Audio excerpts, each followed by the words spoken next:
It's your concern because, number one, regulation is coming.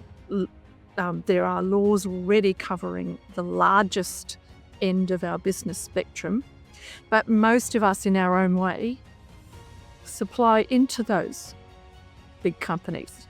So if they've got to report, we're part of their reporting line. The other big point, and the reason this is so important, it's nothing to do with regulation, it's nothing to do with government, it's nothing to do with law, it's just good business.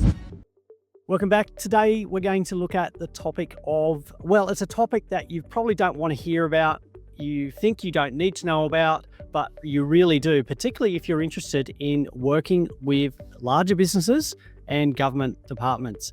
What are we talking about? We're talking about another acronym, ESG, Environmental Social Governance. And if you're a business owner, a small business owner, you've probably thought, I don't need to know about that. I've got no obligations here. But we're going to tell you why you need to be aware of it. You need to be compliant with it. And it's going to help you if you're looking to do business with big business and government departments. Our guest today, well, she's no stranger to the business behind your business. She's been with us before on a couple of years ago when we were talking about how small companies can work effectively with larger organisations. Welcoming back to the business behind your business, we've got Bronwyn Reid, long-time champion of business, particularly small business. She's the author of several books. Very sought after speaker, working with small companies, helping them navigate through those contractual arrangements with larger organisations and government departments. And currently, she's focused on our topic for today, ESG, environmental, social and governance, and its impact on small business. Given that Bronwyn's mission is to help small business owners understand how ESG can be a tool for resilience, reputation, and long-term success, we're not going to waste any time. Bronwyn, welcome back to the business behind your business. Wow, what a delight it is to be back, Paul. Absolutely. We loved having you on before, and it prompted a lot of discussion from business owners thinking that, well, actually it is feasible for me to do business with large organisations and also with government. But there are some tips and tricks involved in that and some steps they need to be aware of. But since we've had that conversation, this topic of ESG has really come more to the forefront. It's been in the news, it's been in social media. People are starting to expect it, but a lot of business owners are thinking, well, hey, I don't need to do anything about it just yet. I've got so many other things to worry about.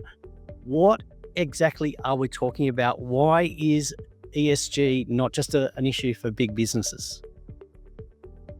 That's a very big question. I would like to just take one step back for your listeners and talk about that acronym ESG, Environmental Social Governance. We know what environmental is. We know what social responsibility is. Governance is the way you run your business, the way you do the things you do. I always find it helps to explain it if you put an R at the end. So it's your environmental, social and governance responsibilities or your environmental, social and governance reporting. It just seems to help people understand it a little bit more if you keep that silent R in the back of your mind. ESG isn't new, we can touch on that a little bit later, but certainly since we all went into a panic through COVID, the COVID era, it's made its way out of academia and the fringe press, and it is now mainstream. It is now a mainstream topic. There will be some in your audience who probably may not have heard of it, but I'd be pretty sure that most of your listeners have heard of ESG. And no, it's not something you can go and hide behind the counter and not worry about. It is here and it's your concern. It's your concern because, number one, regulation is coming. There are laws already covering the largest end of our business spectrum, but most of us in our own way supply into those big companies. So if they've got to report, we're part of their reporting line. The other big point, and the reason this is so important, It's nothing to do with regulation. It's nothing to do with government. It's nothing to do with law. It's just good business. It is just good business. So let's unpack that, talking about why is it good business? Because a lot of business owners will think, if I don't have an obligation to do it, why will I do it? What's the incentive for me? Because I think a lot of us are thinking we've got so many balls in the air. It's another thing I need to think about. What's the reason? What's in it for me for why I should embrace this new topic? Right. So let's start with environmental. That's the easiest one to get our heads around.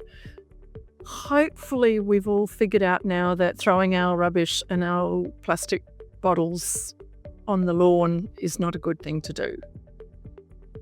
So that one's fairly easy to get our heads around. I presented at a conference in Singapore to the what they call the mass sports industry, where the Boston Marathon, the Sydney City to Surf, that sort of thing. And that industry as a whole worldwide was starting to take account of all those plastic bags that the t-shirts come in, all the plastic drink containers that get handed out to everybody. So that's an entire industry taking account of its footprint. And therefore, cost. They are, in fact, lowering their costs by taking this into account. Obviously, if we're switching to solar power or to renewables, we're taking costs out of our businesses. That's all fairly easy to think about and process. Social.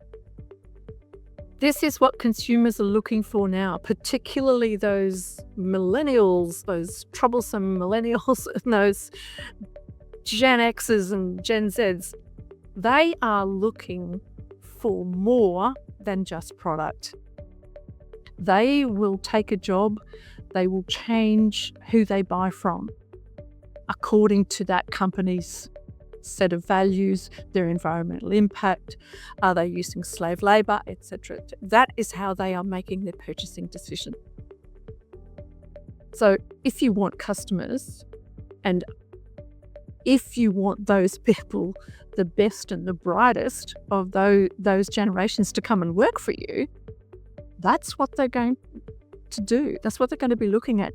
And they will take a pay cut to not work for a company that doesn't accord with their principles and their values.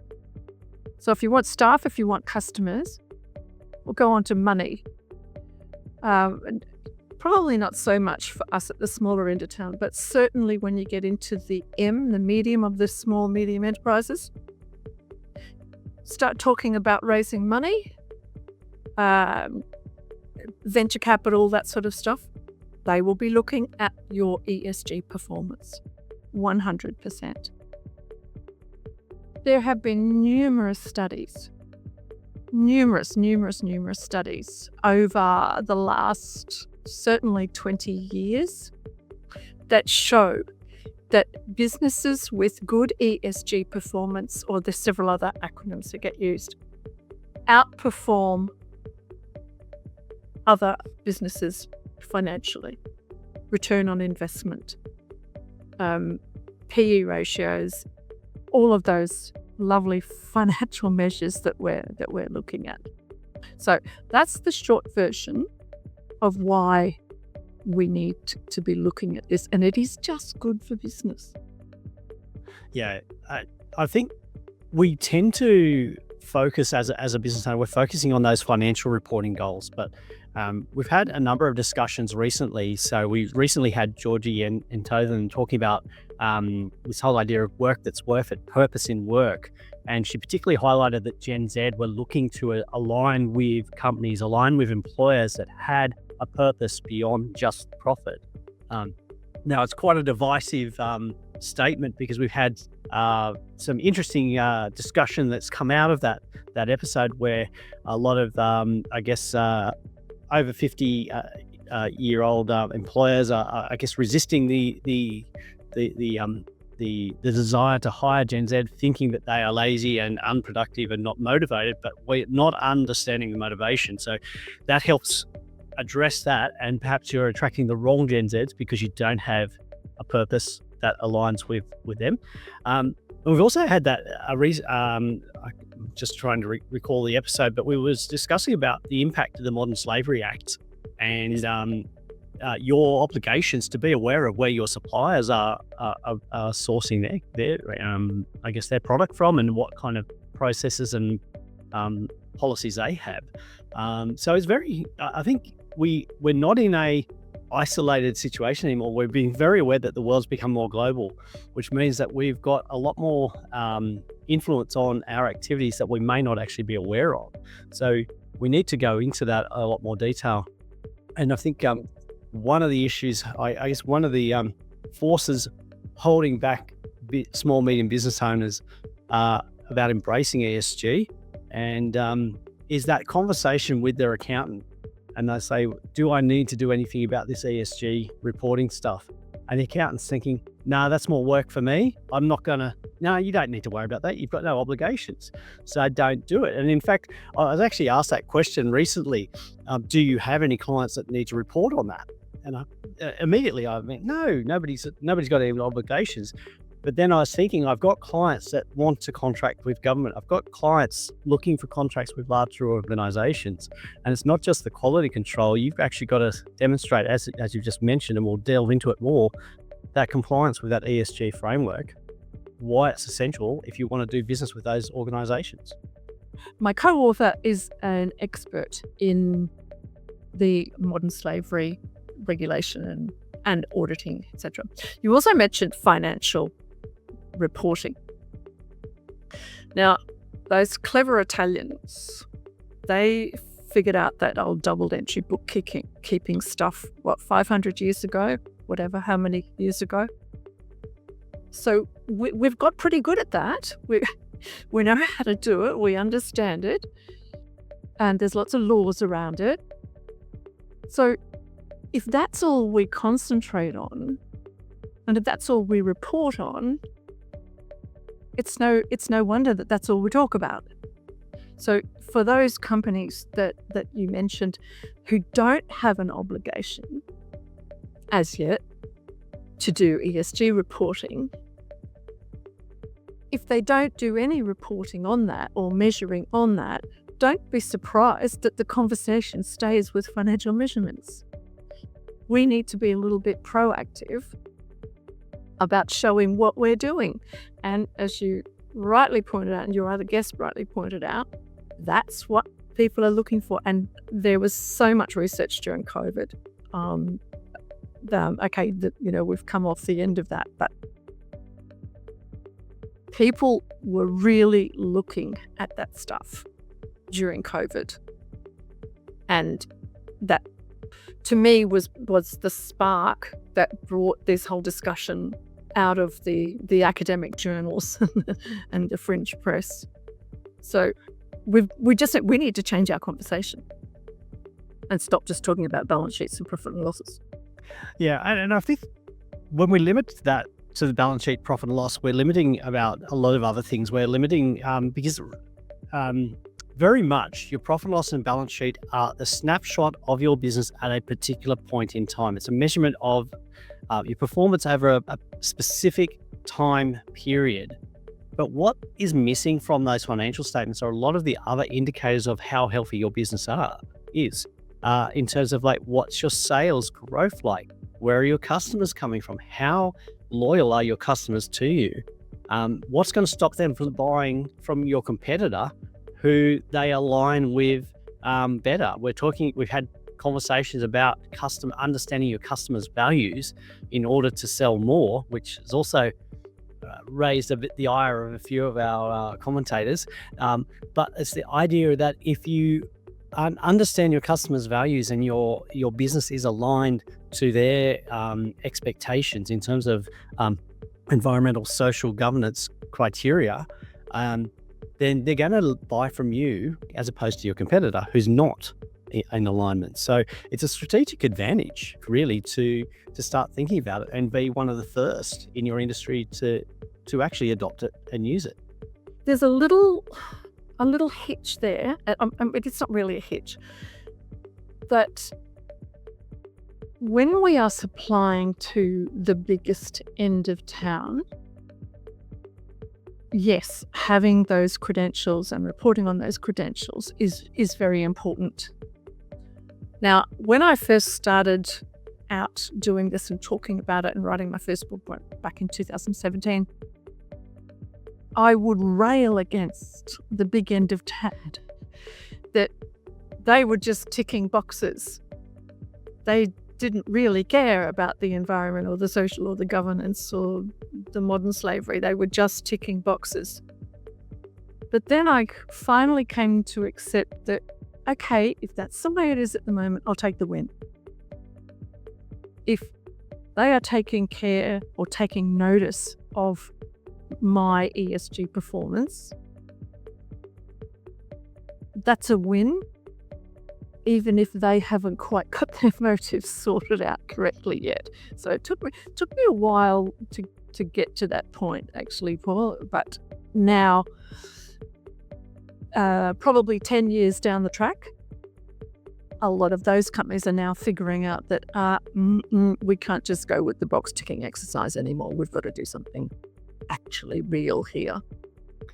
Yeah, we've seen a lot of criticism from consumers about policies or promotions by those larger companies that are seen to be wasteful or damaging to the environment. That they're ignoring issues.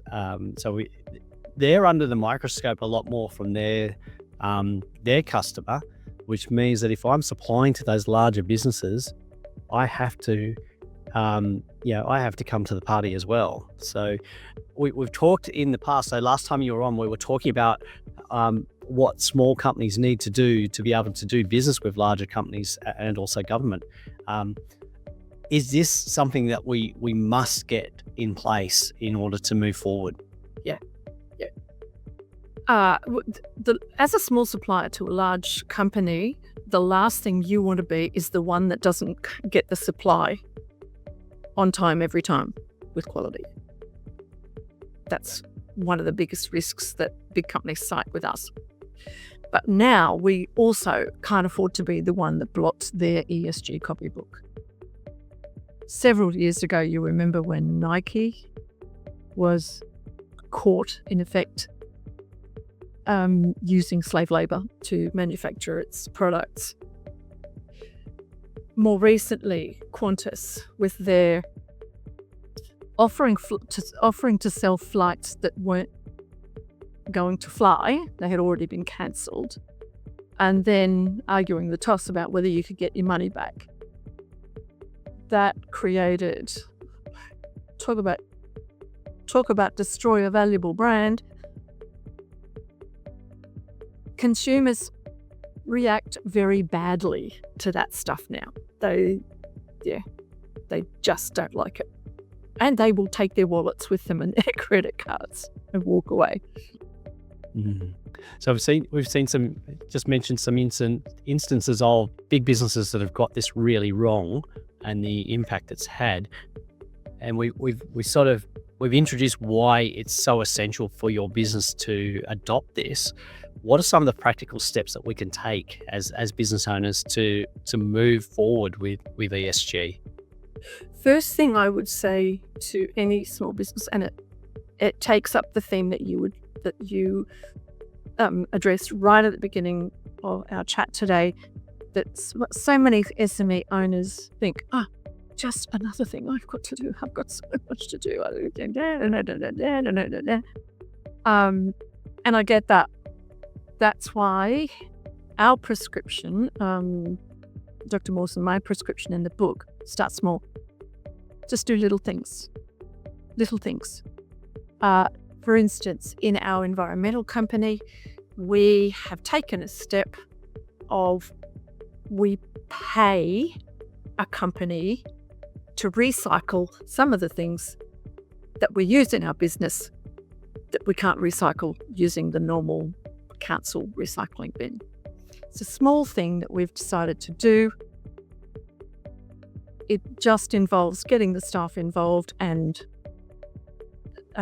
putting things in the right bins. Yes, it costs us $500, but it's a tiny, tiny little thing that we can do.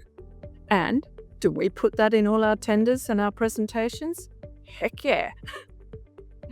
Just a tiny little thing to demonstrate that we're really pitching up. Here's another thing that we've done. I was given this idea by one of my business mentors. We created our own culture book for our company. Our culture book, we put a lot of thought into it. I mean, most companies now will have a vision statement and a mission statement and a whatever that they do one day and then it never ever get pulled out of the shelf. Our culture document is a living, breathing document. It is everywhere in the office and it describes what our values are, what our purpose is, and how we work together, both as a team and also with our clients every single day. We view a cultural infringement in our company the same as a safety or an operational infringement. It's not hard. Took a bit of thought, but that's okay. Thinking's good. So that's another small thing that people can do. Adopting the social thing. Most SME owners actually already do this. How many SME owners do you know who are volunteer as a ref at the under-7 rugby on a Saturday, or wash the uniforms for the junior netball, or all of those sorts of things? That's your social engagement. You're already doing it. Governance, again, for a lot of us, if you're a carpenter, you have to have a carpenter's license and you have to do work and build things that don't fall down. So you're already doing it. So that's my plea, is to not look at this stuff as, another thing I have to do. You're probably doing a lot of it anyway. So is it really just capturing some of those things we're already doing? And yeah, it is capturing some of those things that we're already doing and doing them intentionally. So you might never have thought that you were, by serving at the tuck shop at school, was part of your your social and governance offering, but it is. So let's capture that intentionally. Our company does. Our company will. So don't get all scared. So I think what you've just described is that we've made this into a bigger, monster than it actually is. It's not really something beyond our scope or beyond what we're capable of doing. It's really about identifying what we're already doing and documenting that, but then I think challenging ourselves to go to the next step. So what's that next step? So incrementally, what else can we be doing in this area to actually comply? Or what else can we be doing in here to provide more value to our community by, as you mentioned, volunteering? And what's the impact of that? And often what we find is that the organizations that are involved in community, well, when people look to consume, they're the ones they think of compared to the people who are involved in community. So there are some, it's hard to quantify the benefits, but there's a lot of intrinsic feel-good when you put these in place, that you're actually meeting those objectives. And when we think about it, we're not actually having to do that much more than what we are at the moment. It's just maybe looking at it a different angle. Looking at it a different way, doing it intentionally. And I mentioned before about we're very certain on our financial measures. We know exactly what it is. We've had 500 years to figure it out. And we've got standards. So if you produce a balance sheet in Australia, it's going to be sort of comparable to any other country. We're still getting to that point with ESG reporting. ESG came to indicate initially financial reporting. We talked about ESG investing, and that is massive. I talked a little bit about attracting finance. Raising money now is not easy if you're not ticking your ESG boxes. And we've seen that here in Australia with coal mines and various banks saying, well, we're not going to lend you any money to build another gas plant or build another coal mine. I'm not buying into that argument. I'm saying that's the reality, that you can't get that money if you're not being socially and environmentally responsible. There is a worldwide movement at the moment and there are several accountants that I know who are moving very much in that direction. There's various standards out there in the market at the moment. There's European and there's this and that and everything else. We just haven't quite got it sorted yet, but we will. We definitely will. We just have to chill a bit and do the best we can in the meantime. Yeah. So you mentioned that ESG is not just a reporting tool. It's a roadmap for building a business that lasts. Now, I'm hopeful, and I'm pretty certain I know the answer here, but the book will provide some practical steps and help for a business owner to actually implement an ESG strategy. Yes, it does. And it also harks back to my second book, because a large part of being environmentally, socially, and governance responsibility is risk management, and that was my second book. So, thinking proactively, being intentional about these things, is very much a part of risk management. Because if you think of the majority of small business owners, if their business goes belly up, who's affected? The business owner, their spouse, their family. If they've got a business partner, the business partner, their spouse, their family. It's all the employees, it's the suppliers that depend on you. Doing some good and, dare I say it, basic risk management is very much a part of your governance responsibilities. Now, we don't have ESG risks, we just have risks. That's another thing I've heard several times. Oh, no, we've got to do more risk analysis for our ESG risk. No, they're all risks, they're just risks. Yeah, look, I'm going to go back to the conversation we had before we hit record, and we were talking about the two different styles of business. We were talking about the style of business that just waits for the government to come and help them and make sure things work well for them, and they're struggling. But we also looked at the businesses that look for opportunities and are advancing. Would you describe ESG as an opportunity for businesses to improve and grow? 100%. 100%. Don't look for the problems, look for the opportunities. Don't bring the problems to me, bring the opportunities to me. We just mentioned about all those millennials and Gen Zs running around saying, oh, we want to buy ethical products. So you've got two choices. Go away, I don't want to sell to you because you don't accord with me, or heck yeah, I'll manufacture what you want and I'll sell it to you. That it is the sensible thing. We haven't got onto the history of ESG. ESG is not something new that we've thought up in the last 10 minutes or since COVID. In the book, we trace ESG back to the early 1600s. And there is an argument that it actually goes back to the Romans. So this is not something new. So businesses looking now, we're watching what's happening in the United States and the demise of what they call DEI, the rolling back of environmental regulations, and it looks pretty scary. It looks pretty scary.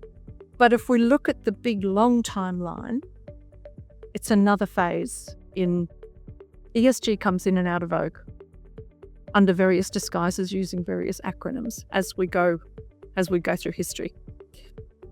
To me, I was very distressed when we first started seeing what's happening in the United States and environmental regulations rolling back, etc. But then when I sat down and thought about it, and then when we actually started writing the book and looking at the history, I'm not so despondent. This too will pass. I think the other way to look at it is if we're only responding because the regulation tells us we have to, then that's a worry in one way. But if it's something that's important to us, and a lot of what we've talked about is very central to all of us, we just don't, I guess, implement it in any structured or intentional format. But if that's who we are, then we don't need regulations for us to actually proceed forward and decide we're going to be a company that does have an ESG responsibility, and we're going to demonstrate that. Well, in that timeline that I was just talking about, there's a big point in the early 1970s, Milton Friedman. The purpose of a corporation is to make a profit for shareholders. And I know there's arguments backwards and forwards, but Milton Friedman took hold of the conversation in the early 1970s, and it's only recently that business is starting to sort of wean themselves off from the Milton Friedman doctrine. I do go into this in the book. There's a pulling us back, or some people pulling some businesses back to that. I'm just here to make a profit. I'm not here to do anything else. I'm not here to look after anybody else, and I'm certainly not here to look after the planet. That's that sector of business, which are the people that you and I don't deal with. Yeah, we have a common purpose. We want to deal with people who are passionate with a purpose, and the ones that are looking for opportunities here. But we do our best to convince the others Absolutely. that having a purpose, a positive purpose, and being socially responsible, being environmentally responsible, and just generally having some ethics and doing the right thing is a great opportunity. It still just astounds me how a company like Qantas, I just can't imagine the conversation in the boardroom. Hey, I know what we'll do. We'll cancel flights and then we'll sell tickets on them. How? Why? Commonwealth Bank is another one where they, and this was when we really were in the height of every single news bulletin. We were being told how, we were in a cost of living crisis. And Commonwealth Bank introduced fees on some accounts that had been free earlier for low-income earners. I don't remember the exact details, so don't sue me. Again, I sit there thinking, why? Why? What is it that prompted you to make this daft decision? Yes. Yeah, well, I think we often question why some of those decisions are made, and I think it's really by looking only at a very small snapshot, small window of information, and ignoring the big picture. And I think we get very limited in that. But I think there's a lot of practical ways we can get involved with this, that we can actually move forward, and we can not be the Commonwealth Bank and the Qantas and the Nike, but we can be something exceptional. You've given us some great framework to start with. I think if you're like me, you're looking at, well, what's my next step? How am I going to move forward with this? The good news is Bronwyn's got the book with the guidance to help us delve into more detail. So where do we get a copy of the book? Certainly be available from my website, which is bronwynreid.com.au, and from Dr. Stephen Morse's website, which is Unchained Solutions. Great. And look, we'll put links in the show notes where you can access the book and where you can buy it, and also where you can find out more about engaging with Bronwyn, who has a wealth of experience in helping small business owners, medium business owners do business with large business and corporate, and help you get on the right path there. Bronwyn, if there was one thing you wanted to leave our listeners with today, what would that be? It's just good business. It's just good business. But I do need to mention one thing that's very special that's happening in my life. I have been given the opportunity to go to the Arctic, to join a trip into the Arctic Circle and talk to the people about exactly what we're talking about today, the intersection between economic viability and people and planet. It's possibly the most exciting thing that's ever happened to me in my life. Absolutely. A very exciting thing, but there, because of all the exciting work and valuable work you've been doing, helping business owners and more over many, many years. So great reward for you. Very exciting. Very pleased for you. But thank you again for sharing such great insights into a topic that, as we mentioned at the beginning, most business owners don't think it applies to them, don't think they need to do anything. The truth is, you're doing it already in some ways, just make it more of more intentional.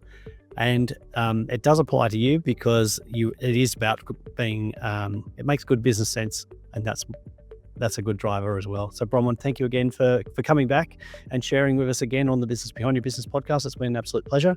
And thank you for your valuable insights. Thank you very much. I look forward to coming back again. Absolutely. Thank you.